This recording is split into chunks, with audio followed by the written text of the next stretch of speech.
Hey, I'm George with the Coal Guys. Unfortunately, we don't have David with us today, but we still have two pretty distinguished guests. We have Wanda Austin and Todd Martin from Columbia Parks and Recreation, and we can't wait to learn more about what's going on in the Columbia area today. Brought to you by Dick Dyer, Mercedes-Benz, the first Mercedes-Benz in South Carolina. So, to start it off, can both of y'all just introduce yourselves? Yeah, sure. Hi, I'm Wanda Austin. I am the Parks and Recreation Administrative Coordinator here, and I work with community engagement for partnerships throughout the park. My name is Todd Martin. I'm a landscape architect, and I focus on park planning and project management for the city of Columbia. Awesome. Thank you. So, how many parks are within Columbia, and how is the Parks and Recreation mission really facilitating and helping to grow these parks right now? So we have 61 parks, 661 acres of green space, and we're currently, as far as incorporating our mission, one of the big things we're working on right now is our new master plan, our 10-year master plan, and that will help us meet current and projected future needs and demands of the community. It'll help us capture national trends and keep us on track, as we evolve as a department. Part of that process will include community engagement, which is actually going to begin as soon as February. And that will be important to get a true cross section of what the city of Columbia truly needs and desires for our park center. Sure. Yeah. And so when you talk about community engagement, is that people come into Q&As and they're asking you a question about what's to come and giving you input, or how are you getting the community involved to have a say or give their input? Some of that, we're wide open with how we approach it. We want to get out to as many people as we can, hear from as many groups as we can, to truly understand what the community wants. So that might be through social media. That will be through, your standard public meetings. Those work great sometimes, but not for everyone. For instance, if you have to work and you can't come to these events, we just want to make sure we have the opportunity to reach as many people as possible. That might even engage actually going into the parks at different times and who's using the parks and talking with them about, how we can improve the parks, what they like, what they don't like. So we want to hit it from multiple angles. If that makes sense. Awesome. It does. A lot of our parks are located in and nestled in many different communities, and we have very active community in engagement with our parks, and they have meetings at the parks, and Mhm. so that gives our staff one-on-one conversation with our patrons to have a more collaborative conversation about what they like, what they don't like, what they would like to see, what they want added, and things like that. So the staff at our parks have pretty good communication with the community and keep the engagement open for conversation for needs and wants and things like that. Sure.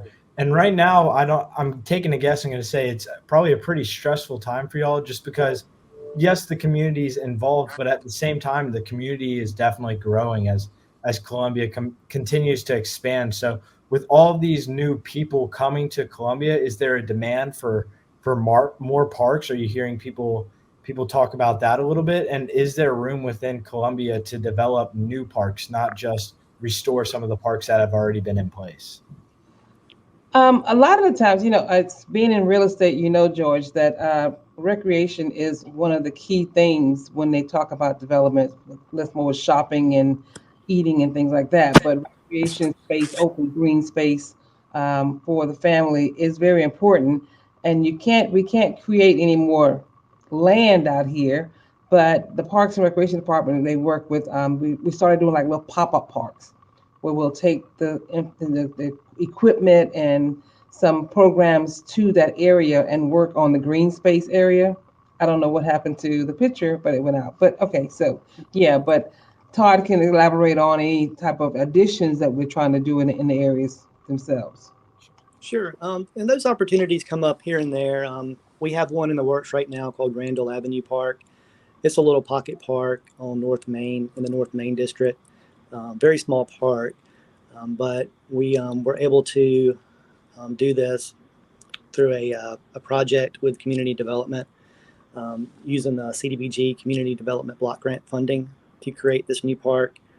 And it's simple, walking path, green space, shade shelter, new landscape, but it'll go great with the new housing that's being developed in that land as well.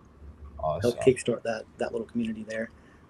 And then we're always looking for, more land to build if we can, if opportunities present themselves, as Wanda said, with real estate that might come open. We're always wide open. P3 partnerships, everything to expand our park system. Awesome. And Wanda, you had talked a little bit about the pop-up parks and having programs there.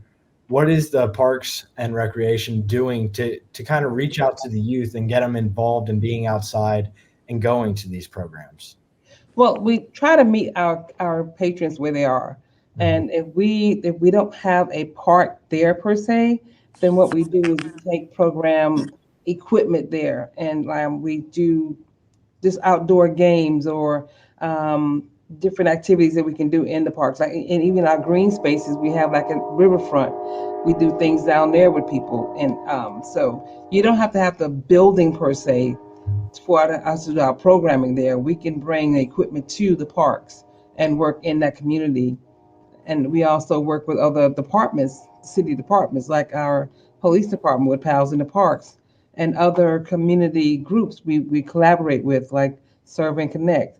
We don't expect to try to do it all ourselves. We do great with collaborative efforts throughout the community. Definitely. Absolutely.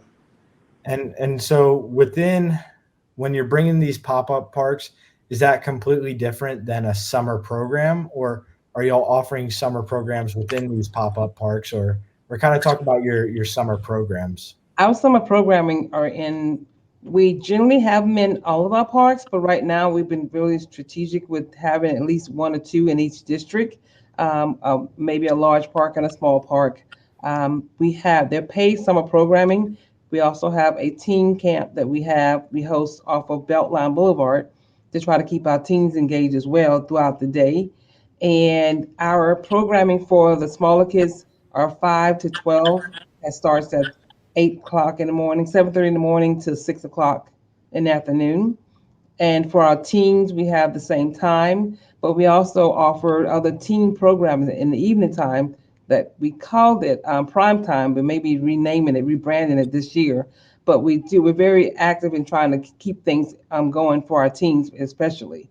And we also, that's in the summertime. And after school, we're doing the school year, we have after school camp for our schools as well, where the school buses drop the kids off at the parks. Awesome. So they get dropped off at the parks, and then it's just the parents' responsibility to pick them up, and that's about it, since the school bus is dropping them off, I guess. The school bus drops them off. They come in, they do their homework, they have free time, playtime, they get a meal, and then parents pick them up by 6 o'clock. And we live close, we have parks close enough where the kids walk from the school to the park, but they all have to be signed in with our electronic. We have these key fobs for all the parks, for all our patrons, and they have to scan their little key fob. And for the smaller kids, we may keep them on site. So when they come in, we just pull their key fob out, scan it in that they were in, and then the parents have to sign them out and scan it out when they leave. And that helps us keep a track of the people that are coming in and out of our parks as well. Episode of The Coal Guys is sponsored by Bell Carrington, Price and Gregg. Bell Carrington is our choice for the best real estate attorneys in town. They are highly communicative and make sure that the closing process is as smooth as possible. With offices in North Carolina, South Carolina, Tennessee, Georgia, and Alabama, they can handle any of your real estate, finance, eminent domain, financial services litigation, and litigation needs. Call their Columbia SC office today at 803-509-5078.